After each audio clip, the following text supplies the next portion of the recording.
Hello, my name is Spence, and today we'll be talking about my top 10 favorite World War II aircraft. Alright, let's begin. Number 10, the Lockheed P-38 Lightning. Being the only early war American aircraft that can go over 400 miles per hour, its long range and its ability to be a long-range escort fighter, a fighter bomber, and a recon aircraft made the aircraft very useful during the war for the US side. The P-38 also had an impressive armament with one 20mm Hispano cannon, four 50 cal Browning machine guns, and could carry a bomb load of 200 kilograms. It can also carry 4 free tubes of M8 rockets. The P-38 proved formidable in the Pacific Theater. With its impressive armament, it could shoot down Japanese aircraft in a short burst, despite them not being as maneuverable as the Japanese aircraft. The most famous incident with P-38 was when 18 P-38Gs shot down Admiral Yamamoto's aircraft. In Europe, the P-38's performance was mixed, with inexperienced P-38 fighters going up against experienced German fighters. The P-38 suffered heavy losses. Number 9, the Mitsubishi A6M0. The most famous Japanese aircraft of the Second World War. In fact, so famous that the American pirates nicknamed the Oscar the Army Zero, despite the fact that the Army and Navy rarely, if ever, worked together because of their fierce rivalry between the two branches. The Zero's most famous armament was its 7.7mm machine guns on the nose and two 20mm cannons on the wings. But the Zero, unlike the Oscar, could have a much more powerful armament of a 13.2mm machine gun and two cannons. In fact, the Zero is so famous that people think it's the only fighter that the Japanese had during the war, completely ignoring other late war fighters such as George and Frank fighters. Number 8, the Hawker Hurricane. Despite the Hurricane being overshadowed by the Spitfire during the Battle of Britain, the Hawker Hurricane was the most common fighter for the Royal Air Force during the early period of the Second World War. Developed and introduced in a similar time to the BF-109, the Hawker Hurricane had a mixed construction of metal and fabric, which meant that it was more durable than the Spitfire and had a better climb rate, but it wasn't as fast as the Spitfire and wasn't as maneuverable. Originally, the armament was 8 303 machine guns, but this was later changed to 12 due to the original armament being considered inadequate. And again, this was later changed to 4 20mm Hispano cannons. As the war dragged on, the Hurricane became a bomber interceptor, a fighter bomber, and a ground attack aircraft. The Sea Hurricane was the naval variant of the Hawker Hurricane. Due to the Royal Navy not having adequate fighters, the Hurricane was converted for carrier use, and the Hawker Hurricane was also used on camships to shoot down ww2 Condors.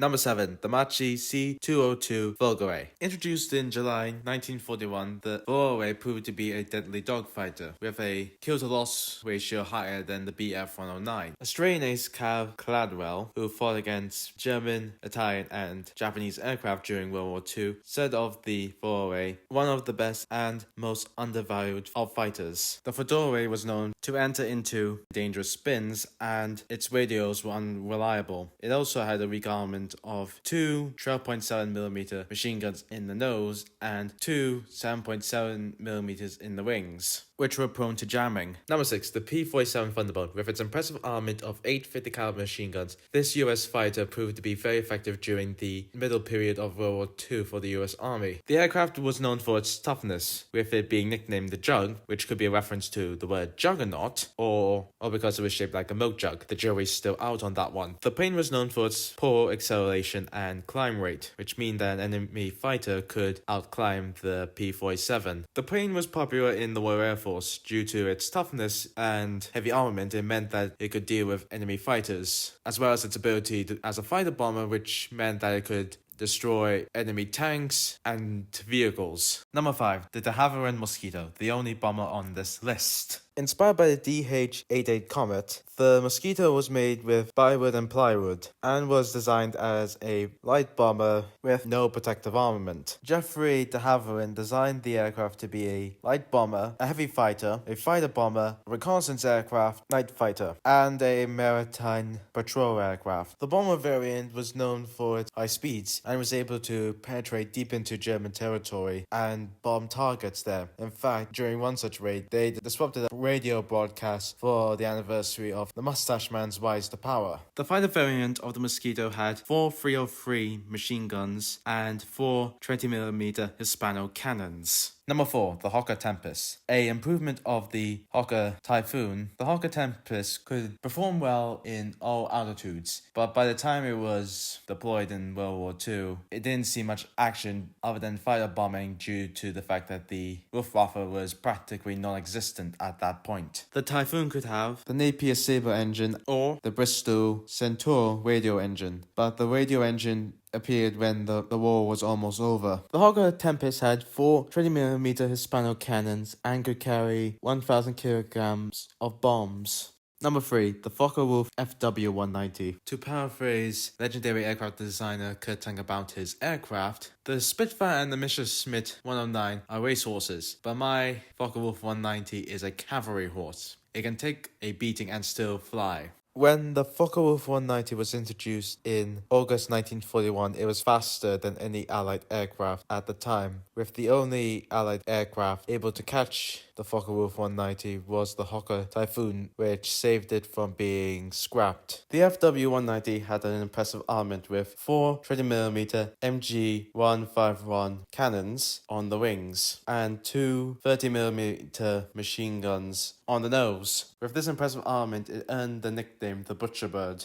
Number 2, the Messerschmitt Bf-109, the most mass-produced fighter of the Second World War. The Messerschmitt Bf-109 was introduced in February 1937 and would last to 1945, but in Spain lasted to 1965. This showed the credible flexibility of the design. During the early years of the war, the Bf-109 was the main German fighter before being replaced by the Focke-Wulf 190, but the Bf-109 was used by Germany's allies such as Finland, Romania, Bulgaria, Croatia, and Italy.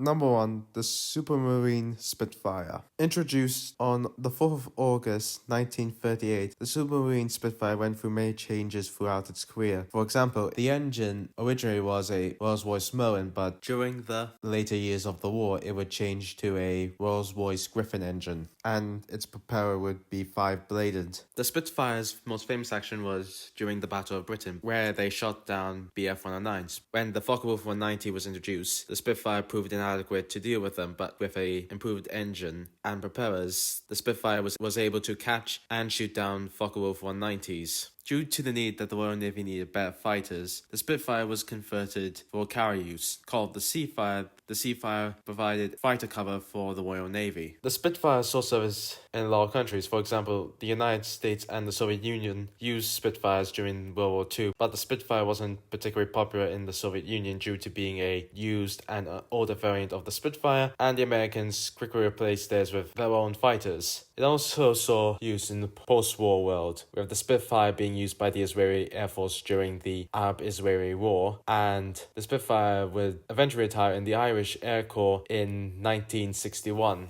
If you like this video, like and subscribe. See you next time.